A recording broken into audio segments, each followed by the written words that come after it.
Ürümçi qirg'inchiligining oldidagi chog'larda 2009 yildagi 5-iyul Ürümçi qirg'inchiligi ko'lamining cho'ngligi, ta'sirining kengligi jihatda Sharqiy Turkistonning oxirgi 100 yillik mustamlika tarixidami oz ko'rilgan bo'lib, ta bugunga qadar davomlashmoqda, kengaymoqda va cho'nqurlashmoqda.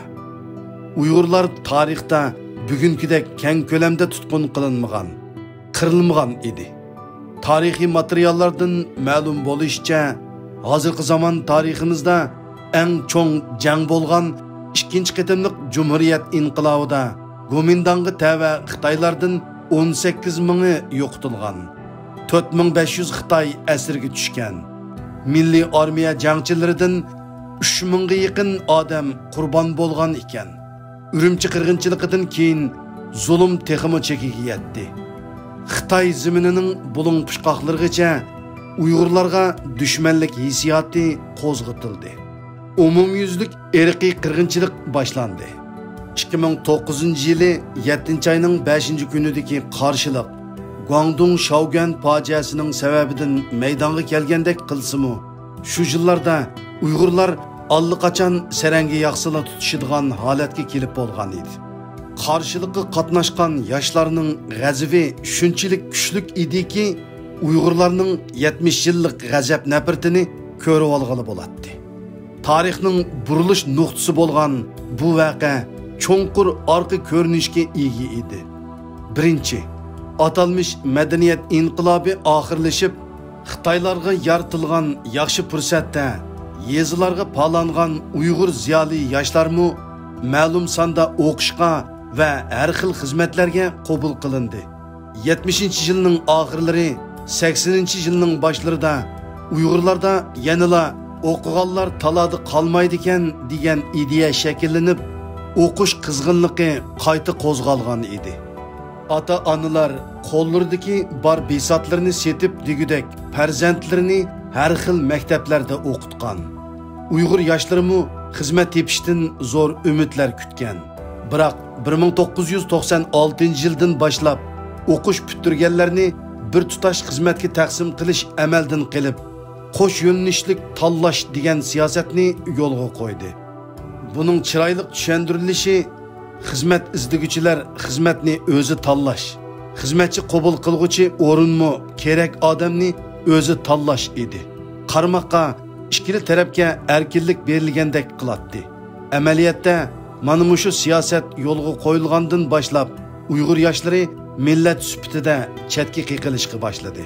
Xizmatchi qabul qiladigan o'rinlar nomus qilmay til, yotoq, tamoq, urf-odat va hokazo deganlarni bahona qilib Uyg'urlarni qabul qilmadi. Bara hech qanday sabab ko'rsatmayla Uyg'urlarni qabul qilmaymiz deydigan bo'lib olgan. Shuning bilan har xil maktablarni bitirgan turkum Uyg'ur yoshlari ishsiz qolgan. Bu holat bekrak ig'irlashganda hukumat yana yerlik millatlar orasiga so'g'uqchilik silishni maqsad qilgan razil o'yinni yo'lga qo'yib, Uyg'urdan boshqa millatlarni yeniga tortgandek ko'rsatib, ular bilan Uyg'urlar orasida o'xshamagan siyosat yurgizishni yo'lga qo'ydi. Ishchi xizmatchi qabul qilganda ochiqdan ochiqla qozoq olamiz, boshqa oz sonliq millat bo'lsang olamiz, Uyg'urni olmaymiz deydigan bo'lgan. Ürümchidan boshqa yerlarda texmo eg'ir bo'lib 5-iyul qirg'inchiligidan keyin oshkorlanishicha Xotan viloyatida ishsiz Uyg'ur yoshlari 300 mingdan eshib ketgan. 2009 yilgacha yurtimizda har xil cho'ng zavod, konlar, cho'ng shirkatlar ko'plab qurilgan bo'lsa-mu, huquq Xitoy qo'lida bo'lg'ashqa, yurtlardan ko'plab chala savod dehqonlarini yo'tkab kelib ishga o'rinlashtirdi. Ammo oliy bilim yurtlarida o'qish bitirgan Uyg'ur yoshlari ishsiz yurdi. Mutlaq ko'pchilik Uyg'urlarga o'qishmi asqatmagandan keyin ularda boshqacha yo'l tepish istiki paydo bo'ldi. Bir qism ota-onalar bolalarga savdo tijorat o'g'itish, hunarga berish, dinni o'qishga berish orqali ularga bir chiqish yo'li tepib bermoqchi bo'ldi. Savdo setiq bir mezgil qiziqganda qilsa-mu, lekin hukumatdagi va adliyadagi chiriklik yaklash tufaylidan Uyg'urlar bulang-talang xarakterdagi qiyinchiliklarga uchirdi. Uyg'ur tijoratchilar Xitoy va chet elliklarning ziyonkashlik qilish, aldamchilik qilishiga uchirsimu, hatto hayotiga xavf yetsimu Xitoy qonuni qo'g'dimidi. Ikkinchi, 1991-yili O'rta Osiyodagi turk tillik davlatlar mustaqil bo'lgandan keyin Xitoy hukumatı Uyg'urlarga nisbatan texmo sezgur bo'lib ketdi. Bu holatida ujuqtirish, beshi ko'rinsila etish, dam elish fursati bermay, ulab zarba berish degan yo'l yo'riq chaqiriqlar keng tashviq qilindi. Shu chaqlarda keng tutqun qilish boshlangan edi. 1993-yili atalmış Abdunum rayonluq partikomning sharqiy yig'in zalida Turg'un Almasning 3 kitobini tanqidlash yig'ini ochilgan bo'lib, yig'inni janobil boshqurgan. Yig'inda Tömür Davomat so'zga taklif qilingan va o'z so'zida yaqinda bir necha turmini tekshirganligini, turmlarga o'xshash yoshdagi bolalarning to'shib ketganligini deb tashlagan. Uyg'ur yoshlarining beshida bir tarafdan kutilmagan xatarlar oylanib yursa, yana bir tarafdan jon beqish yo'llari etilib, intayin ichinishlik ahvolda qoldi. Yezlardagi zulm shaharlardan eg'ir bo'ldi. Yurtimizdagi zulm Xitoy o'lkalaridagidan eg'ir bo'ldi. Shunga yurtlarda xotirjamlik topolmagan Uyg'ur yoshlari yezlardan cho'ng shaharlarga, yurtimizdan Xitoy o'lkalariga sarson bo'lishga boshladi. Biroq u yerlardami ziyonkashlikdan qutula olmagan. 3. Vatanimizda har darajalik hukumat o'rinlariga qo'yiladigan talab muqimlik. Kim muqimlikni yaxshi tutsa, shu o'stirildi. Shuning bilan muqimlikni o'ddiga olgan har darajalik sekretarlar yuqoridan tushgan bexatarlik oldini olish yo'l yo'riqlaridan boshqa o'zlari xohlagancha texmo yangicha boshqarish usullarini ijod qildi. Qonun bir chetda qayrilib qoldi. Ijod qilgan usullarning unumliklari tashviq qilinib umumlashtirildi. Uyg'ur kadrlarga besim qattiq bo'lib, bexastalikda eg'izdan chiqib ketgan biror eg'iz so'z yoki qilmish ularning keyingi taqdirini belgiladi. Uyg'ur kadrlarning asosliq vazifasi milliy ittifoqlikni qo'g'dash edi. Milliy ittifoqlik degan bu shuar Uyg'urlarga eng cho'ng ziyon soladigan to'qmoq bo'ldi. Xitoylar uchun Uyg'urning tilini, ko'zini, put-qo'lini tushaydigan har qanday ishqa, har qanday vaqtga mos keladigan zarba berish quroli bo'ldi. Uyg'ur kadrlar Xitoylarning chekidan oshgan zo'ravonlik ish harakatlariga qarata paydo bo'lgan xalqning noroziligini besish vazifasini o'tishi kerak edi. Buning bilan Uyg'ur kadrlar bilan xalq ommasining o'ttirisida ziddiyat kuchaydi. Az sondagi qapoqvash jon baxtilar Xitoyning depiga usul o'ynig'ini bilan mutlaq ko'p sondagi Uyg'ur kadrlar o'zlarining holiga echinib, eg'ir ruhiy azob ichida ishlashga majbur bo'ladi. 4. Sharqiy Turkistonda taki 90-yillargacha yerliklar bilan atalmış Bingtonning orasida yer, suv, o'tloq talashish ishlari doim yuz berib turadi. Garchi Bington eng yaxshi yerlarni, tabiiy o'rmonlarni, suvning beshini egallab turgan bo'lsa-mu, lekin ular tez kengayganlikdan nafsi to'ymaydi. Bu ziddiyatlarni hal qilish va yerlik hukumatlarni kontrol qilish uchun 90-yillarning boshlarida Bingtondan yerlikka iqtisodlik xodimlarni yordam qilish plani o'tirg'i qo'yildi.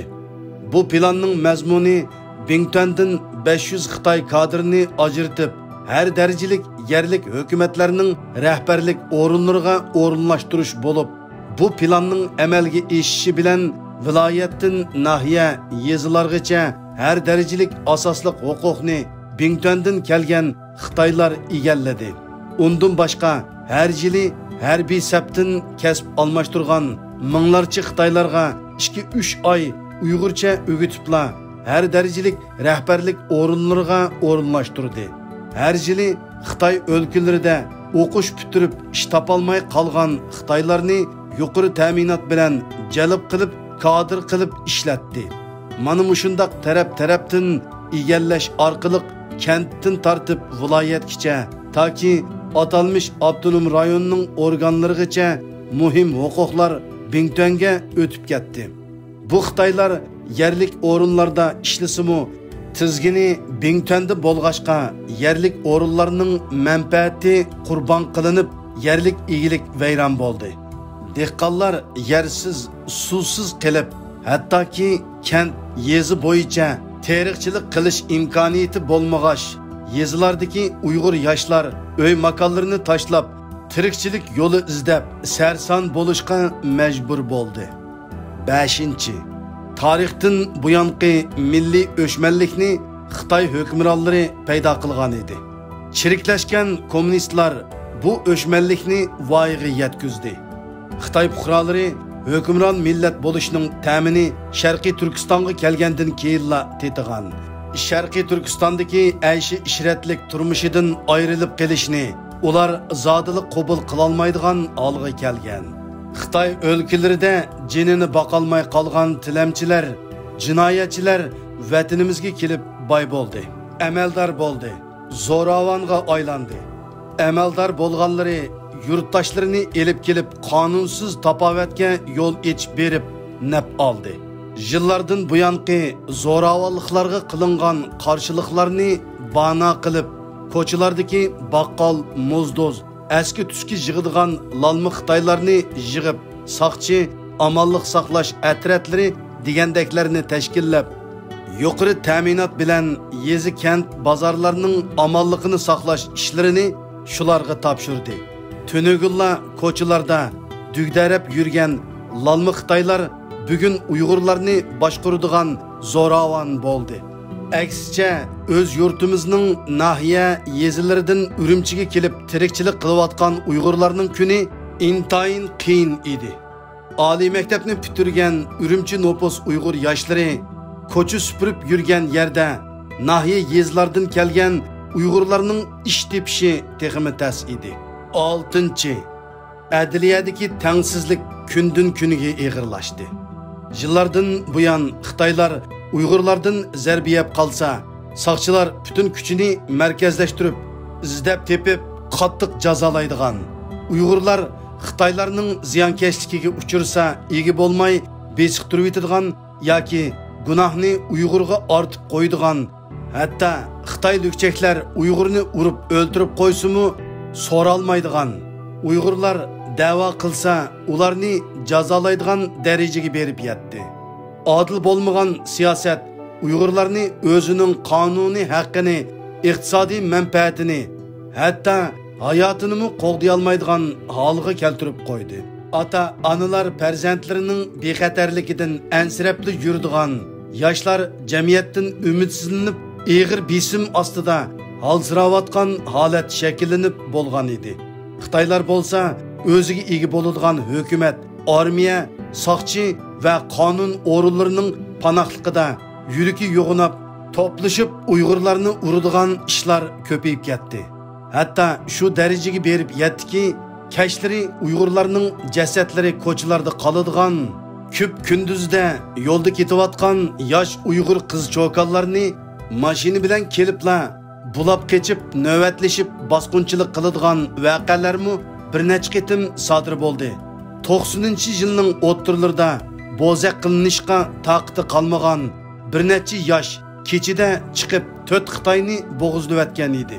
Hukumat qattiq sarosimiga tushib, harbiy holat yurgizib, bu yoshlarni tezlikda qo'lga tushirib, ustiga darru o'lim jazosi ijro qilgan. Xizmat ko'rsatgan biriga muddatsiz qamoq jazosi bergan. Umu birer yilga barmayla turmida o'lgan. Ürümçi qirg'inchiligining harpisida Xitoylar Uyg'urlarni shunchalik ko'zga ilmos bo'lib ketgan ediki, saqchilar hech bir qonuniy rasmiyatsizla etib bo'lgan. 2008-yili Xitoyda Beijing Olimpik tanarkat musobaqasi Uyg'urlarga yana ofat elib kelgan. Bütün Xitoyda Olimpik amallık xizmeti qanat yaygan. Bu harekette en köp qon tökülgen yer yanıla Sharqiy Turkiston bo'lgan. Shu yili Ürümchida yangidan qurilgan Chingguang Gulliki degan o'ltiraq qo'raning ichida saqchilar bir uyning ichida 2 Uyg'ur yoshni etib o'ltirib, qolgan 4'ini talog'i so'rab elib chiqib, qoradila uyning temiga qartib yukundirib qo'yib xotin ballari va jamoatning oldidila etivatgan. Bir necha kundan keyin Qiziltog' oiliklar qo'rosidimi bundaq ish takrorlanib 3 Uyg'ur yosh etib o'ldirilgan. Mushundaq qabih usullar orqali Xitoy olimpik vaqtida Uyg'urlarni vaqa chiqarmaslikqa ogohlantirmoqchi bo'lgan. Olimpikka bir necha kun qolganda Qashqardagi aka-uka ikkaylarning Xitoyning Qashqar garnizonidagi askarlarga mashina bilan hujum qilish voqeasi maydonga chiqdi. Demak, Urumchi qirg'inchiligining oldida Xitoy bilan Uyg'urning ziddiyati tegib ketsa portlaydigan holga kelgan edi.